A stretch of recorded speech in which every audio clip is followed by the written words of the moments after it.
In today's Media Miss Minute, a man arrested outside the National Cathedral in Washington with hundreds of explosives just hours before Supreme Court justices were due to attend Mass.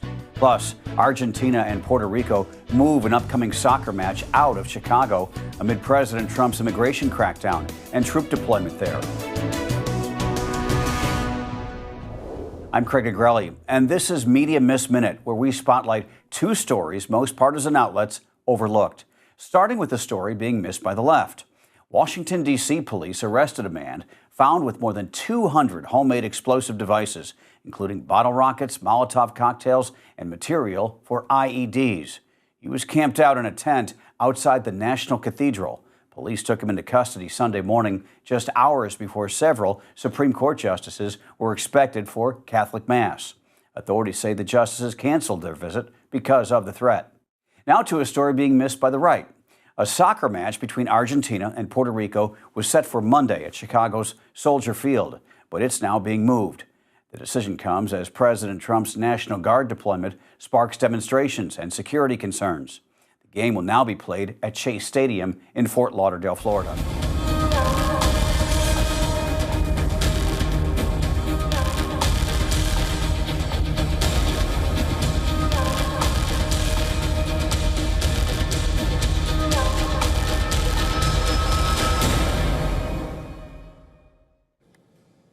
Our next story sounds like it's straight out of a sci-fi movie, but it's not.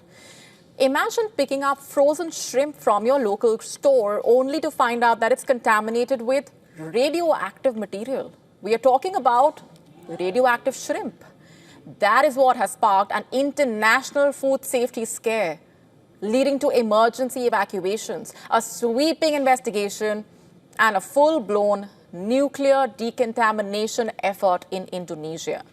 Let's break this down for you. The alarm was first raised in the United States. The FDA, while inspecting a batch of shrimp imported from Jakarta, discovered traces of a dangerous radioactive isotope, most commonly associated with nuclear accidents like Chernobyl and Fukushima. In fact, the shrimp came from Indonesian seafood exporter. And while the U.S. authorities say the contamination level was not immediately dangerous, they were not taking any chances. The product was pulled from the shelves, with major retailers issuing a nationwide recall across at least 12 states. But the real shock came in when the Indonesian authorities started investigating the source of that radiation. And what they found was disturbing, to say the least. At least 22 production facilities, all located in a major industrial zone on the outskirts of Jakarta, were found to be contaminated with that isotope. It includes food processing plants. Some of them export directly to global markets. The Indonesian government quickly swung into crisis mode. A national task force was formed. Emergency decontamination is now underway across the industrial zone. Residents living nearby are being evacuated. And health screenings have already found 9 people exposed to radioactive materials, and they were sent to the hospital immediately. For a country with no nuclear power plants, no nuclear weapons, and no domestic source of that isotope, this incident raises serious questions. Where did that radiation come from? How long has it been in the food supply chain?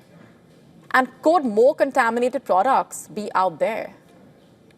The idea of radioactive shrimp on your dinner plate may sound extreme, but this is a wake-up call. For now, both U.S. and Indonesian officials insisting there is no cause for public panic. But in a globalized world where contamination can travel fast, the stakes are higher than ever. Senegal's health authorities have confirmed 17 deaths in what is being described as a major outbreak of Rift Valley fever, RVF, the country's worst in decades. According to Dr. Boli Diop, head of RVF surveillance at the Ministry of Health, 119 cases have been recorded since the outbreak was declared on September 21, mostly in northern livestock-producing regions. Rift Valley fever is a mosquito-borne viral disease that primarily affects livestock, such as cattle, goats, and sheep. Humans can become infected through mosquito bites or contact with infected animals, particularly during slaughter or bathing. While most cases are mild, severe infections can cause brain inflammation, eye damage, or hemorrhagic fever, which can be fatal.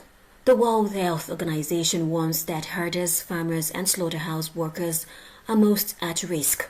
Experts say climate change with alternating heavy rains and hot weather is creating ideal breeding conditions for mosquitoes, increasing the likelihood of outbreaks. All right, Shalom, giving all praises, honor, and glory to our power, Yahweh, Bahasham Yahushai, Bahasham Machak, Kodash, double honors to the apostles, the bishops, and the elders of Great Millstone. Peace and blessings to the hopeful elect of the tabernacles of David scattered throughout the four corners of the earth, and maybe you may be, whoever you may be, to I say Shalom, Asherah, Shalom. All right, so world news with commentary, and this is going to be super quick. So I saw this here. It says Latin Kings gang member arrested in Illinois after placing hit on Commander at Large Border Patrol Chief Bovino. Now I had this in another place, but it's going to stop if I keep playing it because so many things are going, videos are playing, ads, and it stops my video. It pisses me off. But it says, which I saw two different places. One said $5,000, one said $10,000. But once in that other article, I also said $2,000, for, hits on ICE officers and a higher amount of money for mid-level officers, okay? And they're saying that this is supposedly have stemmed from Mexico, okay? Probably cartel gangs or whatever. So it says the Department of Homeland Security so today announced the arrest of the criminal illegal alien and Latin Kings gang member who placed a bounty on the commander at large of the U.S. Border Patrol Chief Gregory Bovino. A confidential source provided information indicating a hit had been placed on Chief Bovino by a member of the Latin King street gang. U.S. Immigration and Customs Enforcement, Homeland Security Investigations identified the individual who placed the hit as Juan Espinoza Martinez and arrested him October 6, 2025 in Bird Ridge, Illinois. Okay. And look, and even here, ICE is hiding their faces, man. Okay. Wait, that's a woman right there in the middle. Yeah, that's a woman right there. Okay. So we got, that's a guy on the end. So, four guys and a woman, but they're all hiding their face, and this is supposed to be the guy right here. But they'll put the criminal's face out there, right? ICE and law enforcement partners arrested Juan Espinoza Martinez on October 6, 2025. HSI Chicago received a screenshot of a Snapchat conversation from Snapchat of all things. You wonder why you got caught? Conversation from a user named Juan appearing to place a $2,000 bounty on for information cuando lo agarren, which translates to when they catch him, and a $10,000 reward if you take him down. A third response, so $2,000, I guess, to catch him or to find him, and $10,000 to actually carry out a hit to delete him. Okay, so a third response of LK on him indicates the involvement of the Latin Kings. Okay. That's a screenshot. 2K on info cuando lo agarren. 10K if you take him down. LK gang sign on him. All right. Just looks like the devil horns. I can't really tell, it's so blurry. The Department of Justice, DOJ, is prosecuting Juan Espinoza Martinez with soliciting the murder of a senior law enforcement official. Depraved individuals like Juan Espinoza Martinez, who do not value human life and threaten law enforcement, do not belong in this country. We would not allow criminal gangs to put hits on U.S. government officials and our law enforcement officers, said Assistant Secretary Tricia McLaughlin. Thanks to ICE and our federal law enforcement partners, this thug is off our streets and behind bars. That's the end of that. I guess we'll read it. These attacks on our brave law enforcement officers must, if they're so brave, why are they hiding their faces? Now, I'm not advocating for either side. I'm just making a point. Okay, must end. Secretary Noem has been crystal clear. If you threaten or lay a hand on law enforcement, you will be prosecuted to the fullest extent of the law. Okay. This criminal illegal alien from Mexico responsible for placing on the bounty. Entered the country, but this is what they're hanging on. All right, illegal immigrants, and this is from Homeland Security. Illegal immigrants crime. Okay, because they don't want to say that these people are Israelites. Okay, now I'm not saying I'm advocating for, because we actually do have criminals, which we have criminals amongst all the nations, but we're just speaking about the Israelites. Not saying we don't have criminals of both the Northern Kingdom and Southern Kingdom. What I'm saying is they're hanging on crime and illegals and people that have warrants to keep them from saying that we're trying to persecute these people because they're Israelites. So they're not going to say that, okay? Now, on another note here, you have, I guess we can grab the scripture. I mean, he's just going to keep coming out over and over and over, right? Well, you have sedition among men, okay? Because, which this could, it kind of can fall in line with other words of the people, not quite. But I want to pull sedition of men, okay? Because, all right, because let's say this keeps happening, or even if it doesn't happen, it's things like this, once again, as we mentioned, which gives, the president and, the people around him, more reason to keep pushing on what they're doing, because this is what Esau wants anyways, or to have KO, because what's being brewed up is going to allow him to push forth more laws and do more things, and things actually go as he wants it to be, as he planned it to be. Okay, so yeah, it says, and we just get the point. For there shall be sedition among men, and evading one another, they shall not regard their kings nor princes, and the course of their actions shall stand in their power. And so what you see is people fighting back against ICE. Okay, we haven't seen the Chicago do it yet, all that switch talk, but supposedly this is true. Okay, you see the Latin kings making a stand. Okay, now there's going to be a point where the Lord is going to unleash the tribes, all right, back against Esau. And they're not saying they're going to overcome, but the Lord is going to allow the tribes to be roused up. But that's when Judah really gets into it. Okay, but you see the Latin kings making a push, and it's only going to start more strife, more trouble, more this, more that. Okay, but I thought it was very interesting to see that they're putting bounty on these ICE agents, as a way to fight back and stand, because the way they see it is separate. They see, oh, these are my people, all right, these are my Mexicans, all right, my fellow Mexican brothers and sisters, so we're gonna stand up and whatever the case may be. Okay, so I thought that was a very interesting thing to see there. But this is a part of, it's a small, I mean, and not, like I said, who knows if this will continue, or who knows if this was an isolated event. But I thought it was very interesting there, okay, for that to be taking place. Okay, and then they found him, right, which I guess Snapchat, but it's just crazy. There's a lot of crazy things happening right now in this time period, and just so many things that are just going on. But yeah, I just want to briefly cover that.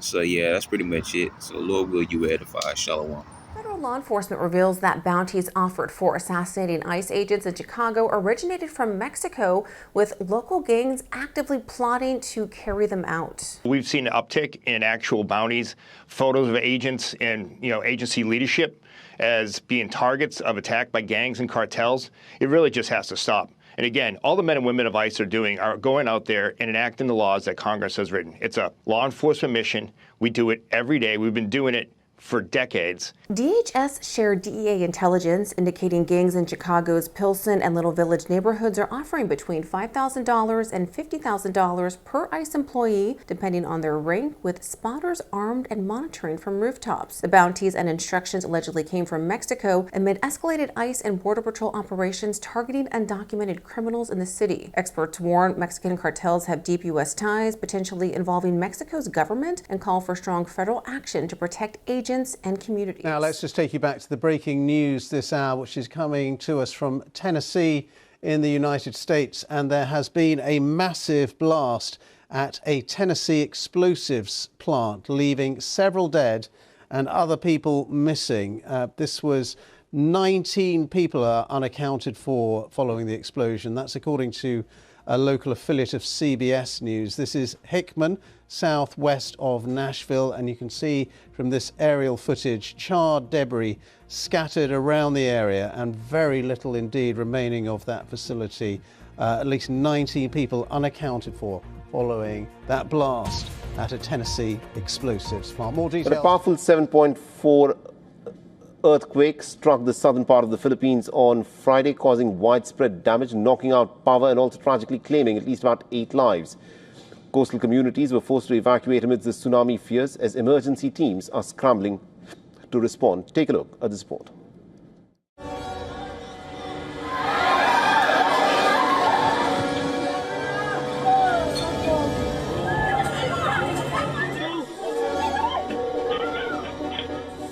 A powerful 7.4 magnitude earthquake rattled the southern Philippines just before 10 a.m. on Friday.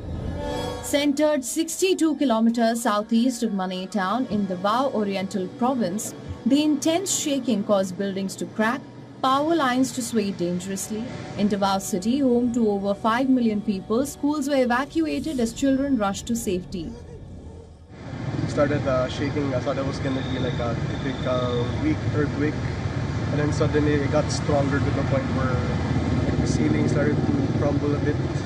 So we had to just hid in our chairs. Everyone was screaming. And then it went to the point where the whole panels in the body it broke down. It literally fell down.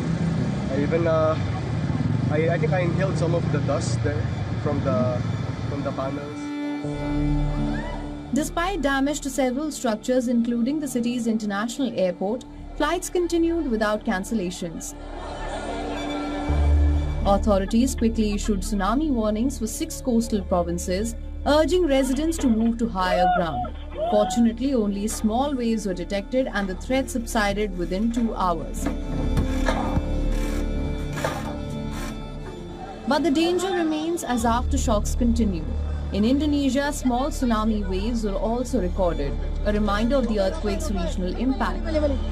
This latest quake comes just days after the Philippines was still reeling from a deadly 6.9 magnitude earthquake on the 30th of September, which claimed at least 74 lives and displaced thousands in Cebu province.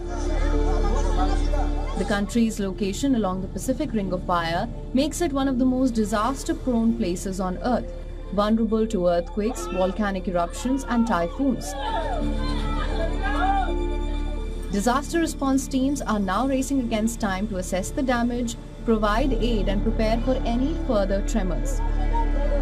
Authorities continue to monitor the situation closely. For now, the focus remains on helping those affected and ensuring safety across the region. Bureau Report WION, World is One. The United States' Health Secretary Robert F. Kennedy Jr. has intensified his campaign against Tylenol. He's warned that children who undergo circumcision as infants are twice as likely to be diagnosed with autism later on in life. Speaking at a cabinet meeting, Kennedy pointed out to a possible connection between autism and circumcision, citing research from 2013 and 2015 that linked the procedure to higher autism rates. Yeah, there's also many other confirmation studies. There's 2 studies that show children who are circumcised early have double the rate of autism. And it's highly likely because they're given Tylenol.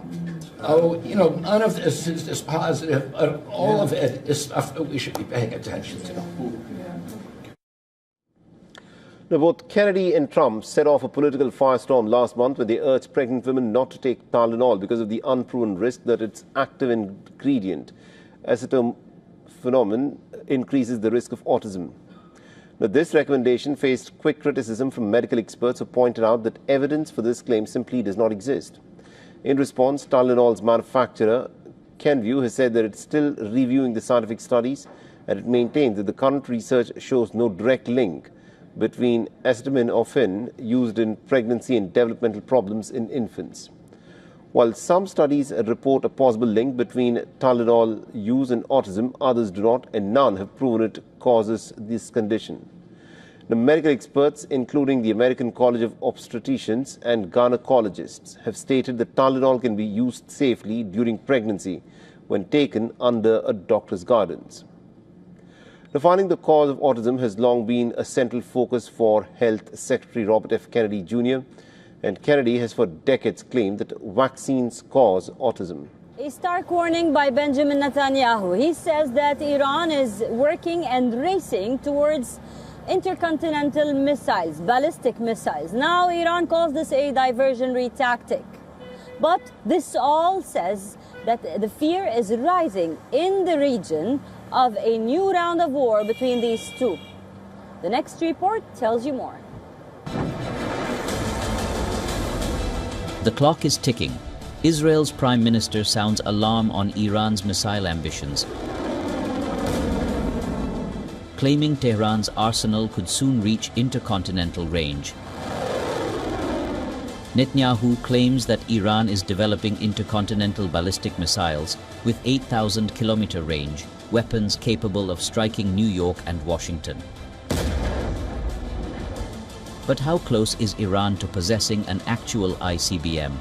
Well, Iran has developed a potent fleet of intermediate-range ballistic missiles.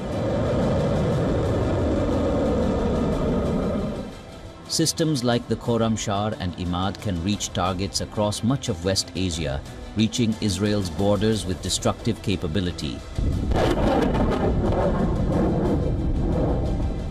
Yet, shifting from IRBMs to true intercontinental ballistic missiles remains a formidable leap. It requires advanced propulsion, guidance, and re-entry technology. Iran's space launch vehicles demonstrate some of these capabilities.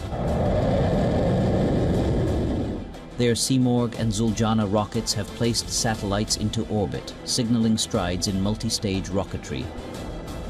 However, transforming SLVs into weaponized ICBMs that can strike targets thousands of kilometers away with pinpoint accuracy demands complex technological breakthroughs.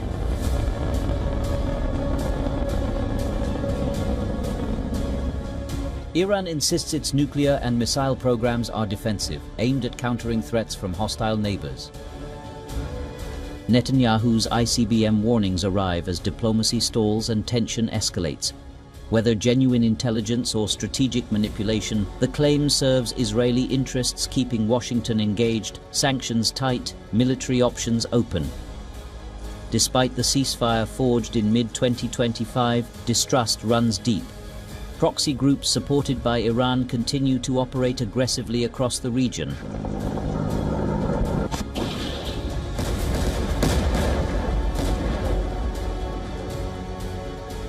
While Israel remains vigilant, prepared to act decisively against perceived threats.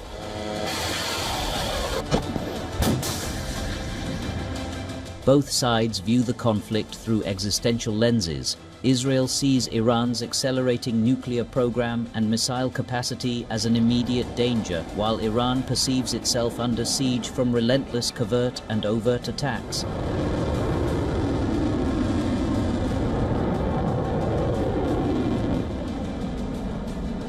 In this volatile game of missiles and diplomacy, every move ripples far beyond West Asia's borders. Bureau Report, Vion. World is one. US officials are stressing this remains a fragile time. And while there is hope tonight the Middle East is on a credible path to peace, the next steps will be key.